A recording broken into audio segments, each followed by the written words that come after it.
যখন কোনো বান্দা সূরা ফাতিহার একটা করে আয়াত বলে আলহামদুলিল্লাহি রাব্বিল আলামিন, সঙ্গে সঙ্গে আল্লাহ জবাব দিয়ে বলেন হামিদানি আবদি, বান্দা তুই আমার প্রশংসা করলি। আর রহমানির রহিম যখন বলে আল্লাহ বলেন আসনা আলাইয়া আবদি।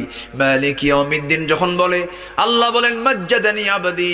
এরপরে যখন বলে ইয়াকা না'বুদু ওয়া ইয়াকা নাস্তাঈন পর্যন্ত যখন বলে আল্লাহ বলেন বান্দারে তুই আমার কাছে কি চাস, প্রাণ খুলে চা রে বান্দা।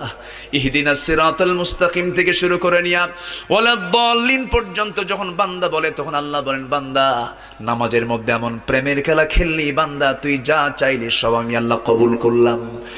ওই বান্দা যখন রুকুতে যায় আল্লাহ তখন অস্থির হন। ওই বান্দা যখন সিজদায় যাওয়ার জন্য প্রস্তুতি নাই, সমস্ত ফেরেশতাকে ডাক দিয়ে বলেন ও ফেরেশতারা, এই বান্দাগুলো আমাকে দেখলো না, রাসূলকে দেখলো না, কোরআনকে দেখে হাদিসকে বিশ্বাস করে আমাকে খুশি করার জন্য তার সবচেয়ে সম্মানজনক